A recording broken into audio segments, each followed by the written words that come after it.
Eventually, every storm runs out of rain. No matter how heavy it feels right now, every storm runs out of rain. And this will pass. And these things tend to hit like waves. And when we're in the crash of the wave, it feels like it's never going to end. And hopefully this can be your reminder in this moment that it does. And out of the depths of it all, you'll emerge again and it'll be this beautiful, clear blue sky day. And the ocean will be smooth as anything. And you'll even become almost disillusioned to the fact that there ever was a storm. Wenn du spürst, dass es Zeit ist, innezuhalten, Altes loszulassen und dich neu auszurichten, dann ist mein Soul Vision Ritual genau das Richtige für dich. In diesem 2,5-stündigen Workshop führe ich dich durch einen klaren Visionsprozess mit Embodiment-Übungen, Meditation, Journaling und heiligen Ritualen. Ideal für den Jahresanfang, den Frühling oder jeden Moment, in dem du innere Klarheit brauchst. Du blickst auf das Vergangene, öffnest Raum für das Neue und richtest dich bewusst aus auf den nächsten Zyklus deines Lebens. Dazu bekommst du ein umfangreiches 30-seitiges Workbook mit inspirierenden Reflexionsfragen.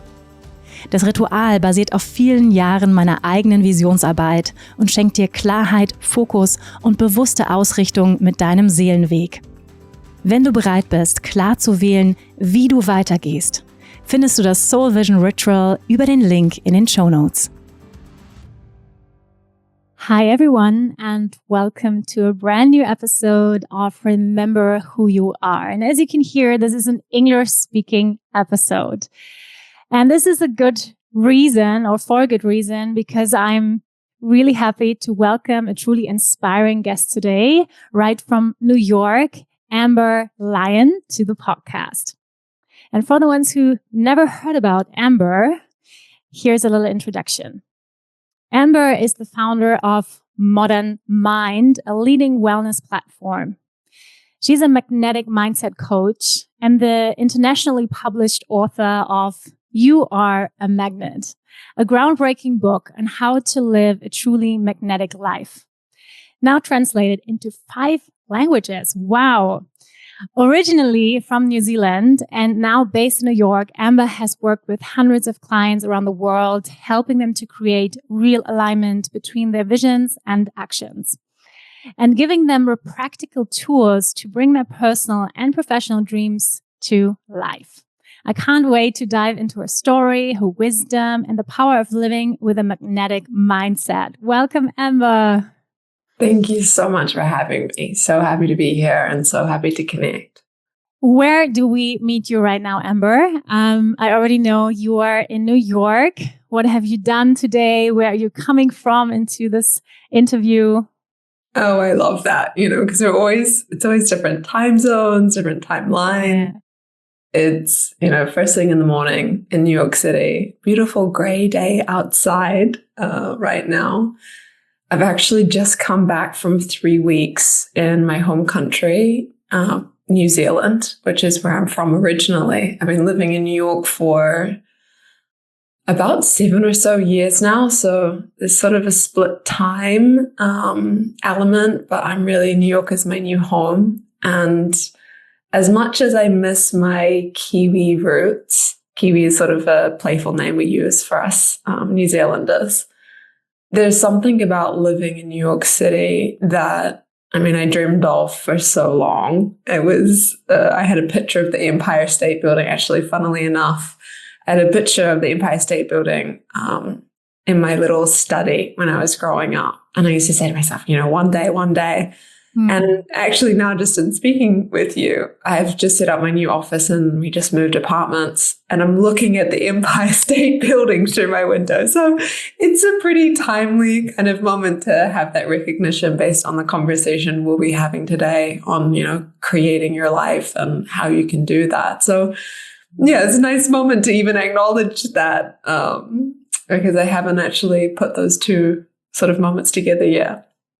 Wow, thank you so much for sharing this personal manifestation that you brought to life, like living across the Empire State Building.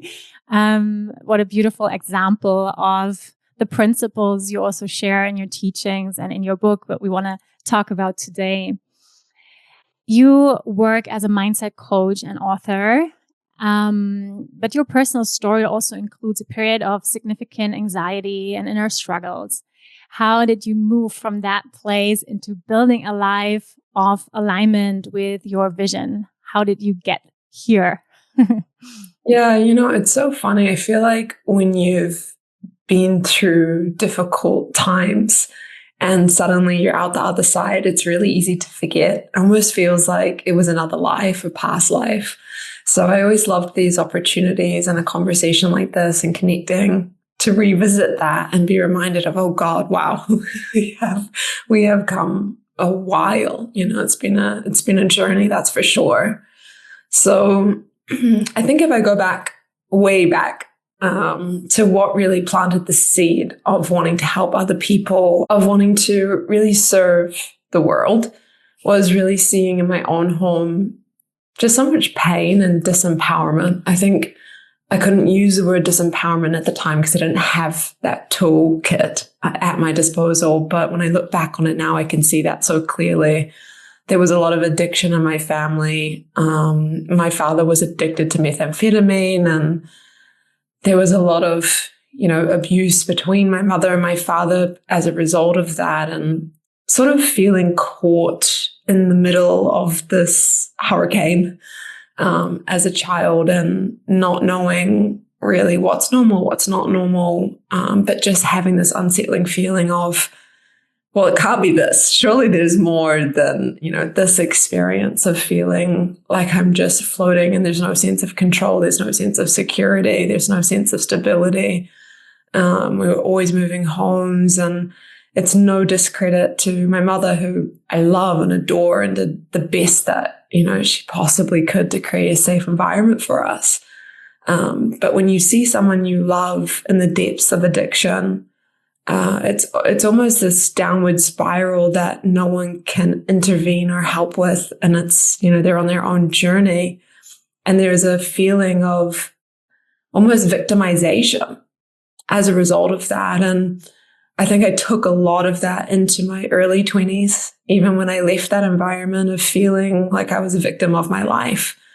And, perhaps it wasn't my father that was that source anymore. Perhaps it was the person I was dating, right? Or the job that I was doing that I didn't enjoy, but I was just, kind of just in the motions of my life. And it wasn't really until I started incorporating the tools of meditation, and thank goodness, following the work of leaders out in the self-development space, that I started to see, to believe that more was possible.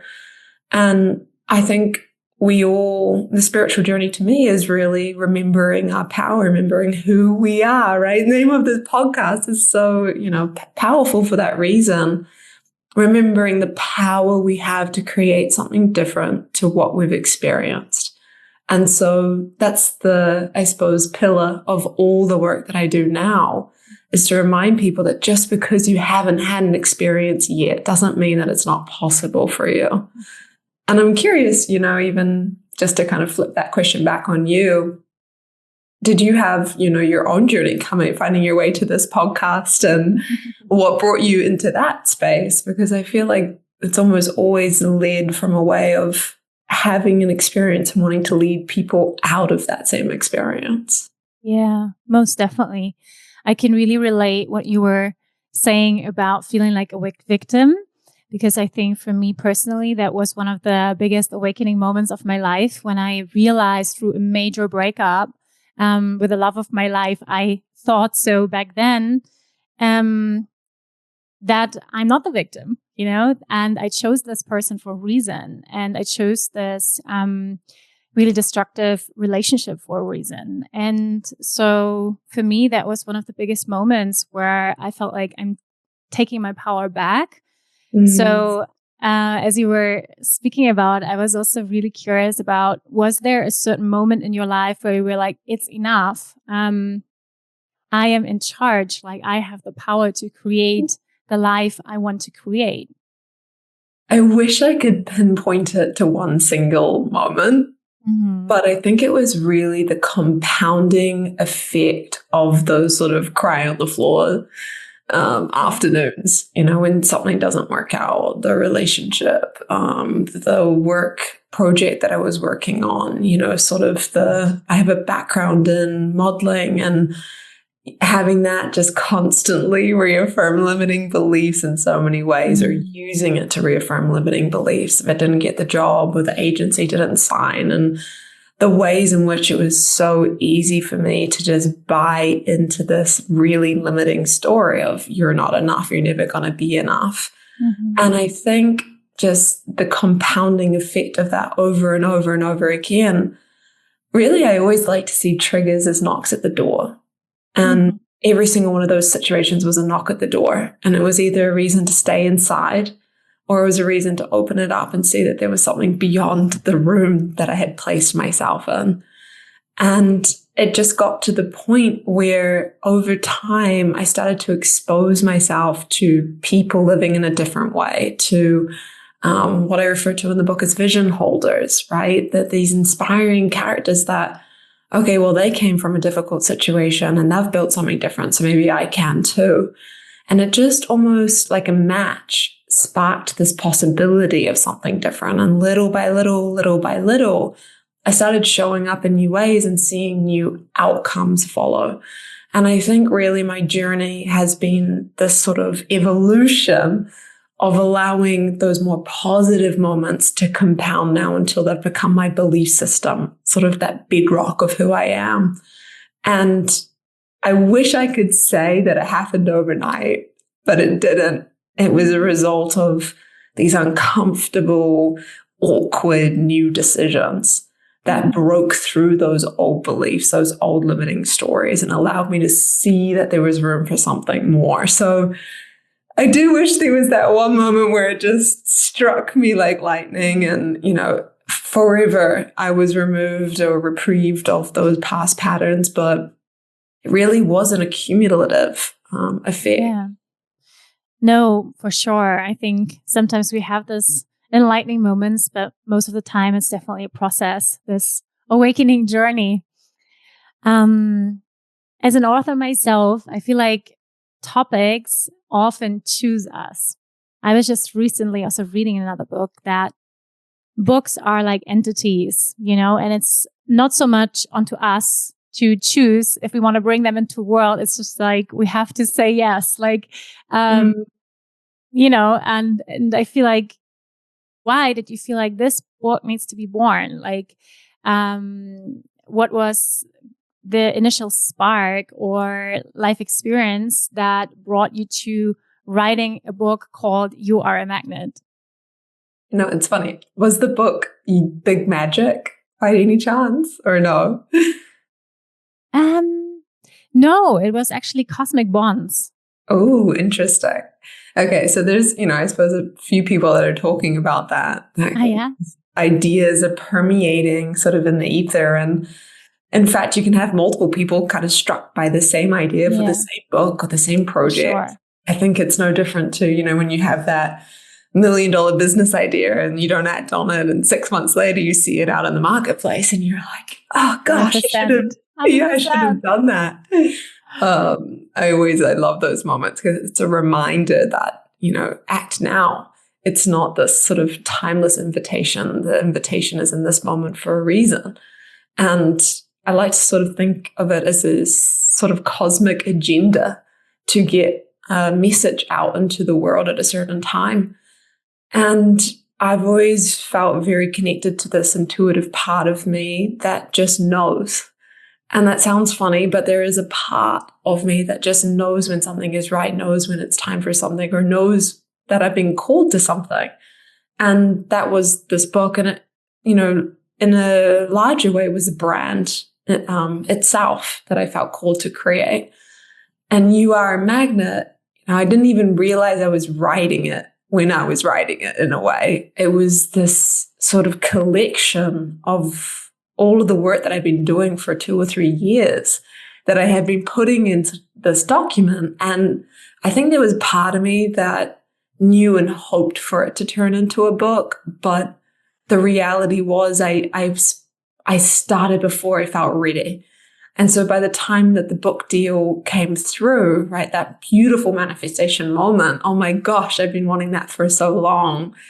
I already had so much of the work done, and it was such a moment of gratitude to know that, wow, I had already started on this, even though the opportunity hadn't arisen or hadn't, sparked itself in front of me. I still remember the moment I was traveling with my partner at the time.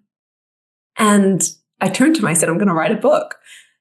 And he's like, oh, cool. Good for you, really supportive, but I think he was just like, all right, like, go for it, I guess. And then for him to even watch the trajectory of starting and then seeing, an email come through out of the blue from publishing houses, reaching out, asking if I had considered a book or I'd been writing a book. So I think it was this beautiful kind of harmony with life that when you feel the calling, begin. Don't wait for the invitation, the external invitation to start. Just start. And the external invitation will arise along the way. And I think so many of us have learned that we have to wait for somebody else to come forward and invite us to step up. But what if that invitation came from within? And, that's something that I believe in so wholeheartedly, is if there's anyone listening right now, if you're feeling that invitation, just begin. And I promise you the resources will arise. Such a beautiful, empowering message. Thank you. In your book, you speak about us humans being naturally magnetic beings. And you describe the emotional baseline is what we radiate. What would you say, or would you say this magnetic field is similar to the aura? Would you say that's the same thing? Oh, that's very interesting. I have to think about that for a moment. Sure. It does feel similar. I feel like your aura is the radiation of, you're a beautiful person to speak to this about, right? Even your background and your studies is the sort of, they're both a reflection of how you're feeling and how you're being. The distinction, I think, with your magnetic field is it's very subconscious, right? I can speak to that more clearly. It's very subconscious. Yeah, please do. I consciously want, that loving partnership where there's loyalty and respect and kindness. We can wish for that until we're blue in the face and it can still not arise. And it sort of reminds me of that concept I was speaking about earlier of then we use that to validate a disempowering belief. But where do those beliefs live? It's really beneath the surface, right? And that beneath the surface I refer to as the subconscious. Not just I, any, psychologist or, anyone in this field will refer to it as subconscious. So there's so many studies to prove the power of our subconscious mind. So highly recommend anyone that's interested to go down that rabbit hole. But essentially the subconscious is responsible for automation, right? So we don't have to consciously think about our chest rising and falling. It just does. And in the same way, our magnetic field is somewhat subconscious. We don't have to think about it. There's times where we'll come into meditation and we're consciously trying to become aware of it, but that doesn't change the magnetic field. What changes the magnetic field is when we tap into those belief systems that are in the subconscious mind. So one of the ways in which we can tell, what's kind of lurking beneath the surface in a way is when you find yourself triggered, right? It's never the situation, exactly the situation that's triggering you. It's the way in which that situation is pressing upon an old limiting belief that exists in the subconscious mind. And so that can create those situations where we're attracting in these invitations of this trigger, right? Because the greater intention is for us to revisit that belief and integrate it so that we are not triggered moving forward. But so often when we're moving about our life and we're feeling triggered, we see it as such a bad thing. We're like, oh, this means that. And so when we go back into what's in our magnetic field, it's really, what do you believe to be true about yourself and about the world? because that's what you're going to see. That's the filter in which you're going to bring in information and the way in which people will even perceive you as you move about the world.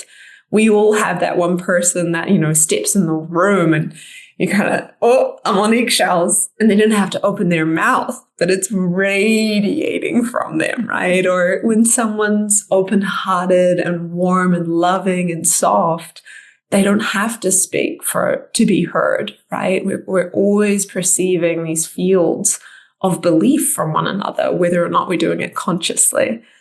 And so, triggers are one of the ways in which we can take inventory of, what are some of the limiting beliefs that I'm holding in my magnetic field? And then on the flip side of that, let's look at the positive beliefs, right? What comes easily to you? What is just so natural? Do you always have great friendships in your life? Do you always have great relationships? Are you fantastic at work and that feels really flowy? That's a signal of, I have a really positive subconscious belief in this area. And that's creating these positive outcomes for me. So I try to avoid the use of the word good or bad, right? It's really just belief. And it takes us to an experience that's empowering or preferred, or disempowering or not preferred. And those kind of the triggers and the flow are a way of taking inventory of that. But I'm curious, in that description, does that align with kind of your definition of the aura? And I think that you probably speak a bit better to that aura definition. When I was reading in your book, I thought she's speaking about the aura, the magnetic field. That's what I honestly thought, because the aura is exactly what you say. It's the emanation of our thoughts, beliefs, feelings we're having. But definitely there's also, I think, a mix in of our soul essence, which you could also say is, so we have this belief that there's two sides of the soul, a part of the soul that does learn, that have imprints, but then there's a part of the soul that will never change, and that is unchanged from any human experience. So I think it's a mixture of that part of the soul that is changing, that is learning, that has imprints of past lives, for example, or childhood wounds. And then there's a part which is your soul essence, which shines through all of that. Even though you're having these beliefs, there's still something beneath it that is untouched of it, if that makes sense. Yeah, of course. Yeah, but I feel it's very similar to the magnetic field. So I really love the term. And thank you for breaking this down.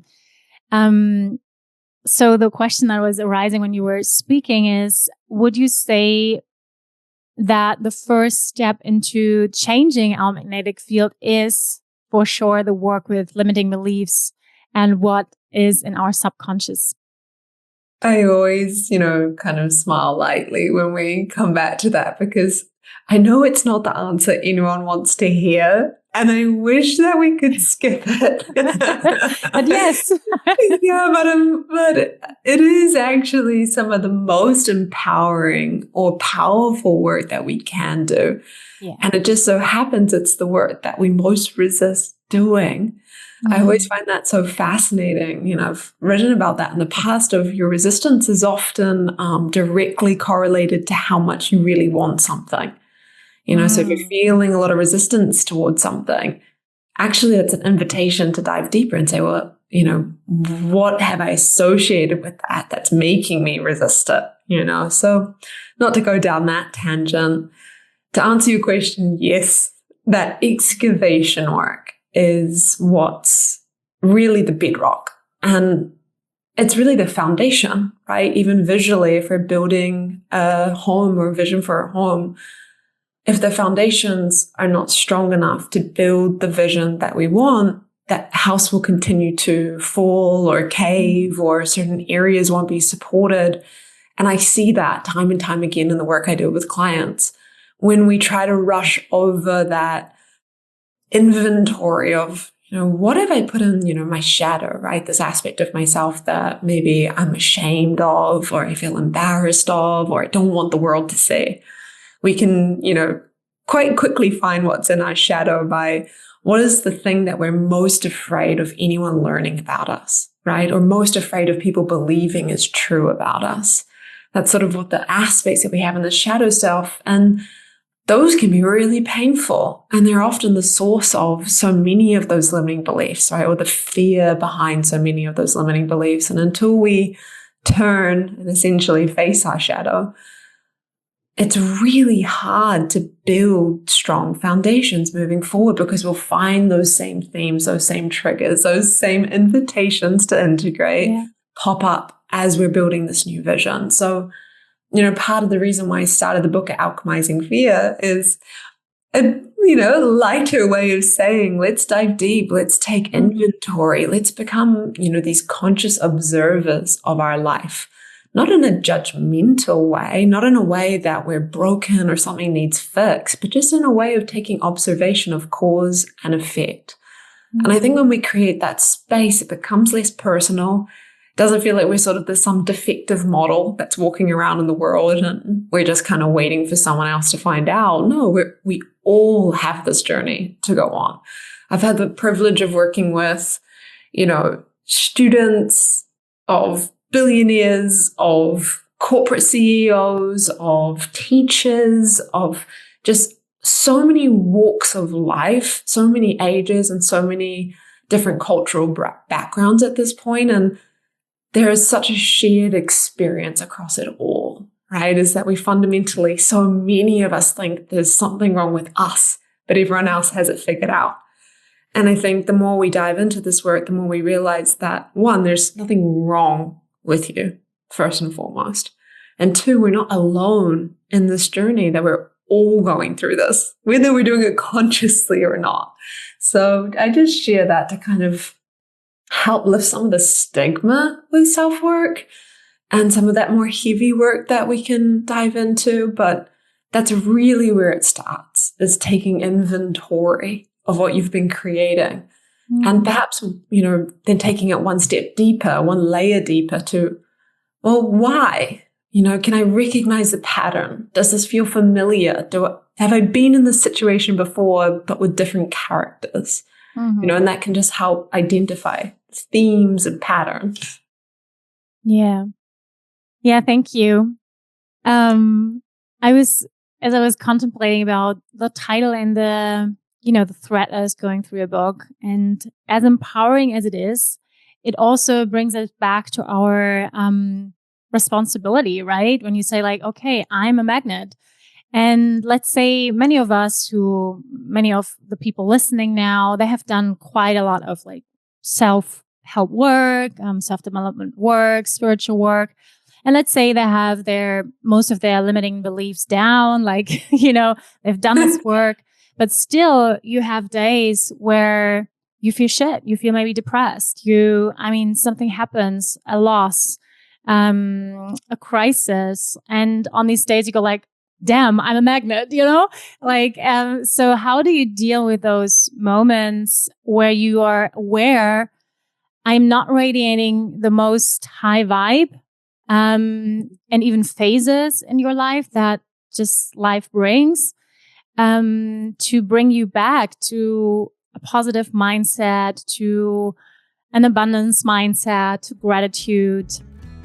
Hey, du wundervolle Seele. Vielleicht wünschst du dir schon länger, überall und ganz flexibel mit mir zu praktizieren. Mit Yoga, Meditation, Ritualen und kleinen Momenten der Achtsamkeit für deinen Alltag. Genau dafür habe ich die Wanda Badwal Yoga App kreiert. Dein Zuhause für gelebte Spiritualität. Gemeinsam mit meinem wundervollen Teacher-Team findest du dort Yoga, Meditation, Achtsamkeit, Rituale und inspirierende Journeys. Alles an einem Ort, liebevoll gestaltet für deinen Alltag. Und im Community-Bereich sind wir wirklich verbunden. Ich teile dort Impulse zu unserem jeweiligen Monatsthema, lese eure Beiträge, antworte auf Fragen.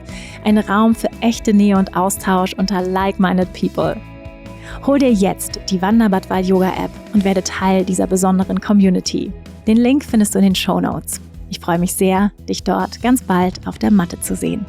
I love this question, because I think it touches on something that so many of us, particularly in this more spiritual space, learn from old school manifestation, which is if I'm having a bad thought, I'm going to create a bad future, a bad outcome, or a bad experience. Mm-hmm. And that's why I love the distinction of this, new definition of the magnetic field is it's not really as potent in the conscious mind as it is in the subconscious.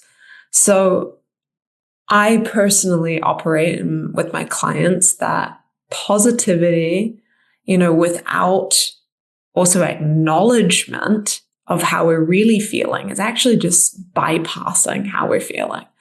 And so that's not helpful. I'll just start with that, even just addressing, right? If you're in that situation, if you're in the afterglow of something happening that was painful, that was hurtful, that prompted grief, creating space for you to feel what you need to feel, acknowledge what you need to acknowledge.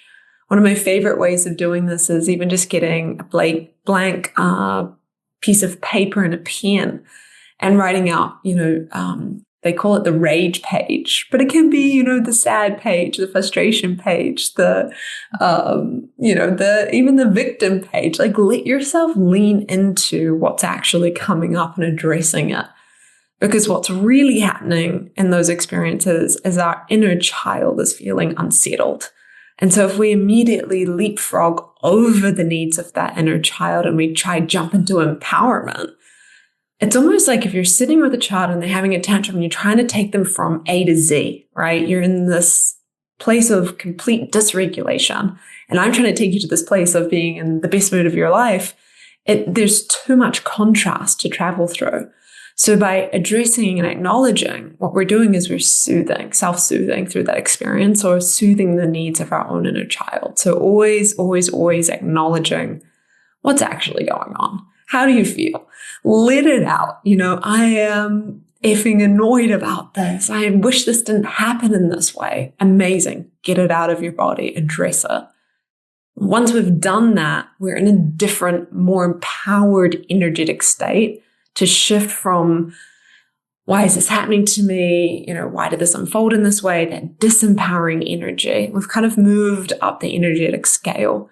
And when we move up that scale, more is available to us in an authentic way, not in I'll just keep telling myself I feel good until hopefully it sticks way.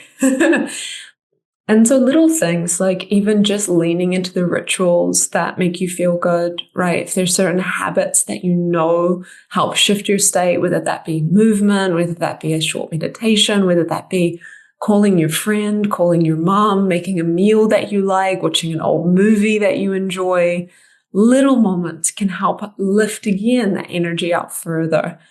And so I think it's much less about trying to attribute meaning to or disempowering meaning to, well, I must have created this, so what does that mean about me? And instead, this has happened. Let me sit with that. Let me acknowledge that hurt or that was painful. And now let me take responsibility for how I can create something different moving forward.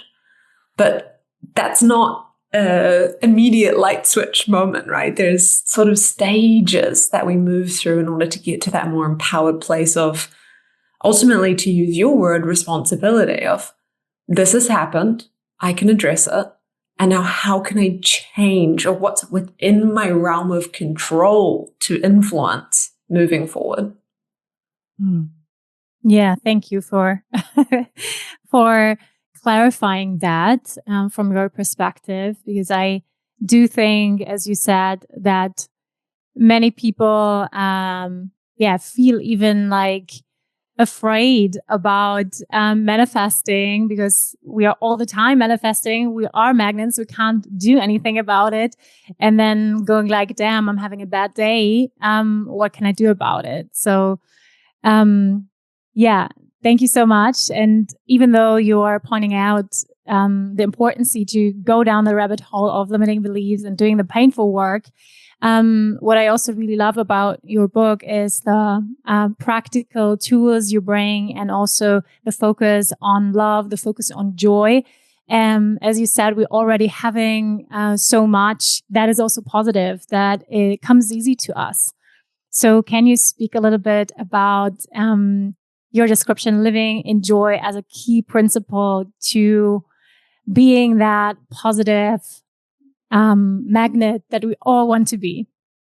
Completely. And I think, the book really is at its core about joy and is about tapping into that state. But it's almost like that light switch moment, right? If you're coming to the book and you've just lost someone or you've just come from a breakup, that's too far of a leap to get from that place into, I'm noticing that the birds are making this beautiful song outside, or I'm appreciating the way that my coffee tastes this morning. And oh my God, I made that so well today. Or the way that the light comes into your home in the morning. There is this journey in the book for a reason of, how can we move through what needs to be moved through in order to make that state available to us. And joy, it's quite literally my middle name. My grandma's name was Joyce, and my mother abbreviated it to Joy. And so I find it so fascinating that I feel so called to speak to it. And part of the reason being is, there was a pivotal moment, going back to my father. He'd spent so much of his life in addiction, away from family, focused on work and focused on career. And there was a time we hadn't had a relationship for, I don't think I'd seen him for 5 or 6 years. And I get this call from my grandfather that he was sick and he was in hospital. And so thankfully, my best friend drove me, I think it was 3 hours to this particular hospital. And I went in and I sat with him, and he was unconscious. And I just kind of sat and I held his hand, and slowly he came to. And when he was coming to, all he could speak to, and I think it was also just the aftershock of, going through that experience, but was the different work projects he'd worked on in his life.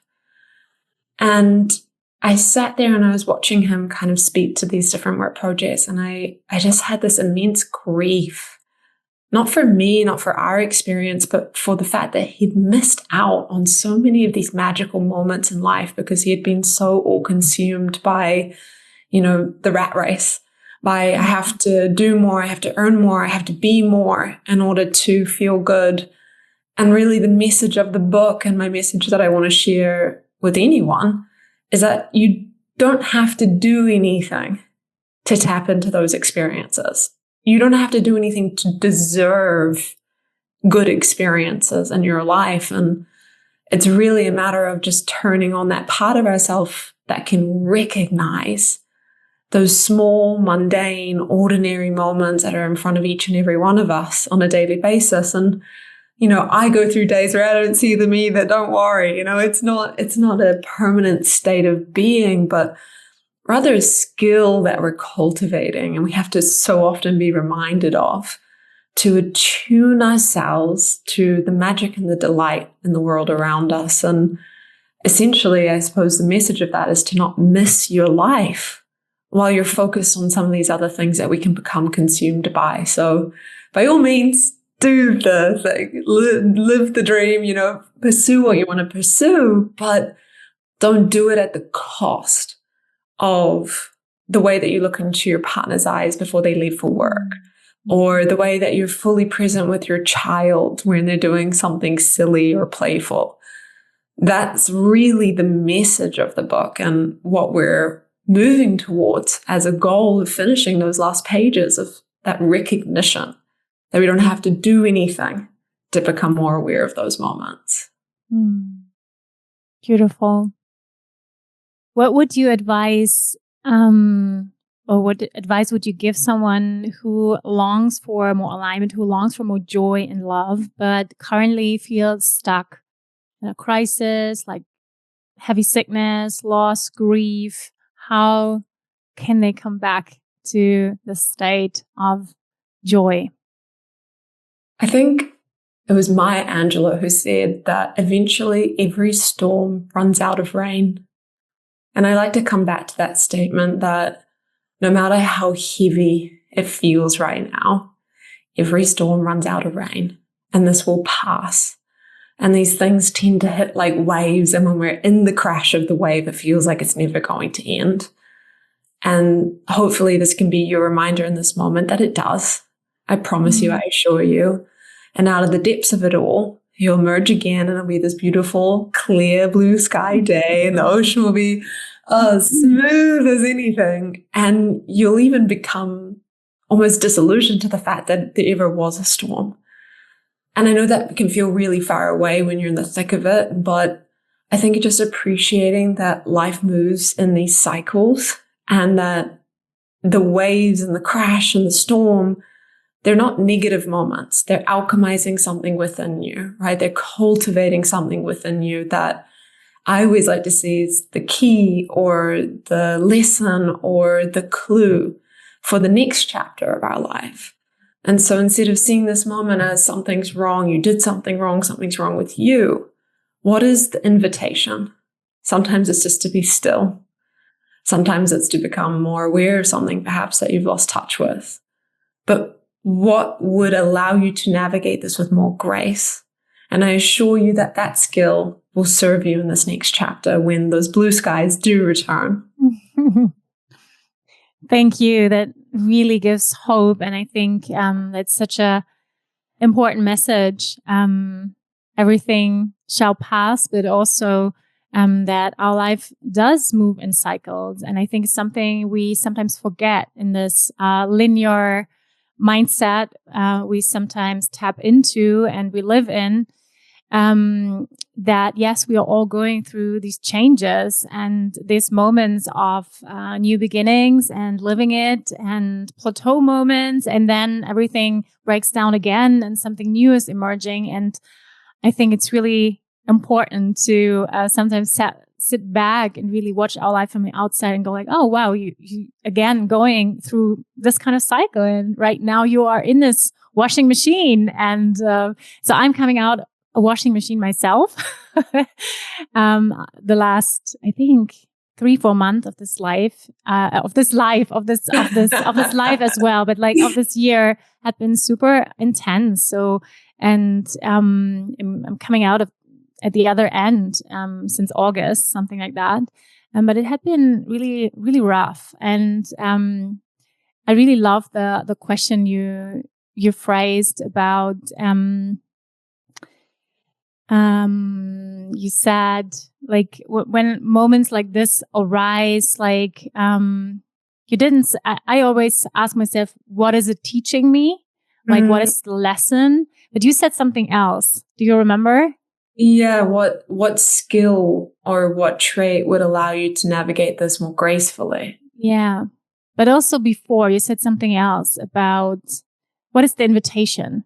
Right. Yeah, I think it's very similar to like, what is the invitation? What is the lesson I can learn here?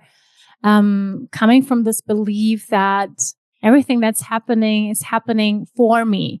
And even though it's excruciating painful sometimes, to even in these moments go like back to a trust, even to say like, but something is evolving, something is cleansing, yeah? Something is, you said also like rearranging in my life right now. And that's the process I'm in. And even though it feels shaking, even though it feels disturbing, it's for some higher good.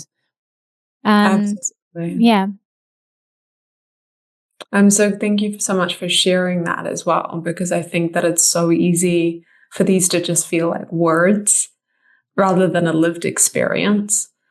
And, you know, it's sort of that narrative of it's not breaking, you're being broken open into something else, right? Something else can emerge from this experience. And, you know, I also think this is sort of relates to old school manifestation in a way of like, you know, you're supposed to feel good all the time. And I love that notion, but it's not why I feel like our souls incarnate and we choose to be present in the world. I think we've come here for the depth and the richness of the human experience. And part of that is a roller coaster, and there's the highs and the lows and the evolution of who we are. And if I look back on my life, every moment where I felt the worst I've ever felt or the lowest I've ever felt has been this pivot moment in my life, has unlocked a new perspective, a new door, a new pathway for me to walk down. And unfortunately, at least personally, I needed to hit that point in order to become aware that there was another way available, or it had to force me into that other way. There's another sort of quote that I love from Oprah is that life starts with whispers, and then it's feathers, then it's a brick to the head, and then it's essentially the demolition gang arrives to remove whatever it is that we've been avoiding moving or avoiding kind of moving through. And so to that point, and to your point, that there's something on the other side of you, of that experience, there's something for you in that experience. Yes, most definitely. So we are slowly coming to the end of the conversation, but I'm feeling we could go on for hours. So much in common and so many similar interests. So I'm really curious, Amber, what does your personal practice look like? So you bring a lot of practices in the book, which is really inspiring, I think. I really love that. Like I'm Virgo ascendant, so I'm really structured. I love lists. Virgos. So you have a lot of lists and like practices in the book. So do you follow some of those? Do you have a personal meditation practice, affirmation, visualization? Like how does your daily practice ritual look like? There's a reason why I included, so after every chapter of the book is a practical exercise. Love that. Because this isn't just intellectual work, right? It's sort of, again, how can I compound action in a new direction, right? That momentum builds from taking action. For my own personal practice, I always avoid the use of my phone for the first hour or so of the day. Occasionally here and there, I'll pick it up to, put my meditation on or whatnot. But really, that's where I start, as I'm not allowing any other information or influence to affect my trajectory for the day before I've set what that trajectory is. We're bombarded by information nowadays. Creating this sacred container to set yourself up is such a powerful way to really set the intention for the day ahead. So that's where I always start, and it sounds, so simple, but it's something I really recommend for anyone to implement if possible, right? Sometimes it's not possible, fully understand. And then, almost always will be a cuddle with my partner, kind of having a moment with him and being able to enjoy that experience and be present with him to start my day. That brings me so much joy. I'll make my little adaptogen coffee, I'll light my incense, and I'll dive straight into my meditation. So I try to close the gap between when I open my eyes and when I close them again to meditate. Or sometimes, if I'm doing my open eye meditation, I'll do that on my walk or whatnot. But there's a particular practice. I alternate between many different modalities of meditation. Sometimes Buddhist style meditation, if I'm feeling like my mind's really busy and full, I'll lean into practitioners that help me create more space and awareness. But the practice of meditation that, I really come back to time and time again is this sort of hybrid of nervous system regulation and visualization. So what I'm doing is I'm essentially priming myself to feel the way that I want to feel before the day begins. And I do that through meditations that I have on my own app. And I do that through meditations, that I love from teachers around me, or hybrids. I'll regulate my nervous system first, and then I'll dive. By the way, sorry to interrupt you. Because you were referring a few times to some teachers that really inspire you. Who do you love? Oh, gosh. Louise Hay. I kind of go back to my OGs. Louise Hay, Abraham Hicks is another one that I come back to again and again. If you're looking for a little energetic boost, search up Abraham Hicks Rampage. Anyway, I invite you into that whole universe. It's a beautiful thing. She's very energetically tapped in. Tony Robbins for psychology, motivation. If you're feeling like you're more in that feminine space but not taking action, I feel like he's a great resource for that. Ram Dass, who you mentioned earlier before we jumped on, also a beautiful teacher. John Kabat-Zinn is another teacher that I absolutely love, and Michael Singer. So I could probably keep going down the list, but they're probably the few that I'd start with, that I think just have such strong, potent messages. Louise Hay and Abraham Hicks, more of the energetic side of things. John Kabat-Zinn and Michael Singer, more Buddhist mindfulness approach to how you can move about your life. So those are some of my favorites. Thanks for sharing. But I was interrupting you. We're just speaking about your personal practices, and you were speaking about meditation, and that you choose the meditation that like fits your day, but you also regulate your nervous system in order to start the day in the way you want to feel like. So I'm really curious to hear about it, how you do that. So it really is, the meditation tracks that I've designed personally that I originally made for clients and now I have kind of available publicly are, one, we regulate our nervous system so that we're even able to tap into that subconscious state that I was talking about in the magnetic field. And then secondly, what we're doing is we're visualizing. The brain doesn't know the difference between when you close your eyes and you visualize an experience or if you're physically having that experience. What a concept, right? That's so wild to think about. Right. And so what better way to prepare myself energetically, spiritually, and mentally to create something than to visualize it before I step foot into that experience. And so that's what I do in the meditations is we visualize whatever it may be. It's not just, future visualizations. It can be with the current relationship that you're in. It can be with finding opportunities to see joy in your day that you're about to enter into. And so by visualizing before we step foot into the day, we've sort of primed ourselves to have that experience moving forward. And that's, a practice that I do pretty much consistently every day. And then usually some form of movement, some form of gratitude. And I'll try and get something kind in every day, almost this act of whether it be through prayer and praying over someone and sending that energy over someone that I know may need it, or doing something for a stranger. I promise you, if you're in a heavier space right now, or if you're in a darker space right now, or feeling just like the weight of life on you, make it your intention that every day this week you do something kind for somebody else. And I promise you'll feel a shift at the end of the week. It's one of the fastest ways we can change our state. So just want to share that for anyone that's kind of looking for a little boost, as well as being able to boost other people around you.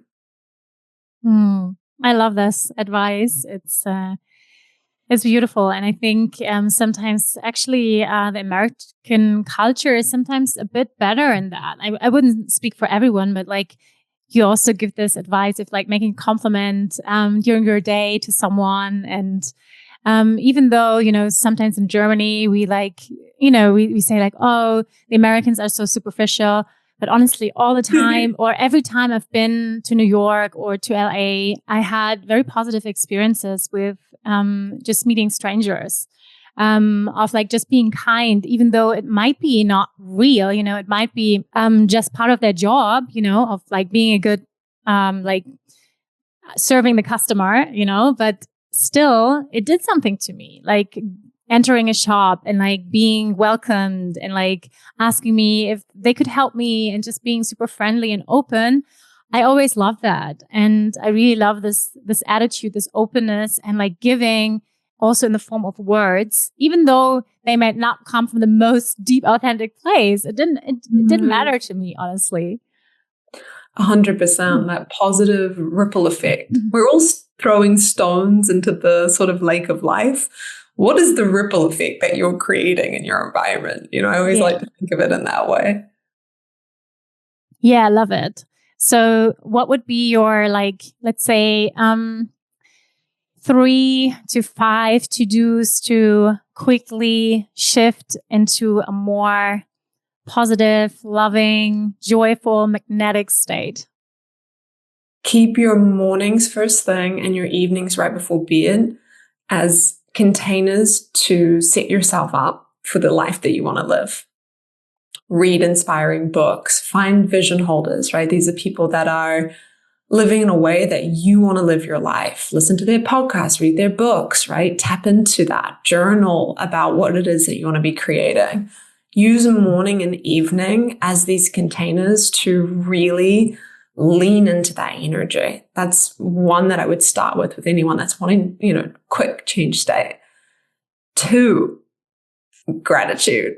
Becoming more aware of what's abundant in your life right now creates a pathway for more abundance to enter, right? So instead of feeling like your life is crap now, but one day it'll be better, how can we tap into what is beautiful and flowing right now? Even if it's just, the fact that you can open your eyes and get out of bed, that's a fantastic place to start. We're starting to become more aware of the ways in which life is flowing for us and not against us. That's another perspective shift that's incredibly potent and powerful. It compounds over time. And I think the third thing I would add to that is remembering that this is compounding effect. It's not great efforts on one day every 6 months. It's how you show up every day. And the 1% today will take you so much further than one workshop day that you're doing at the end of the year, or writing out your goals, or New Year's resolutions.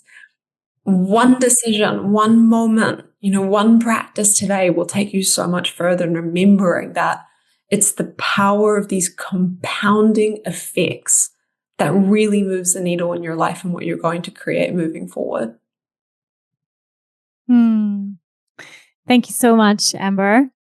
We're coming to the final end of this podcast for now. So what would be your, if you would have one message you could tell humanity?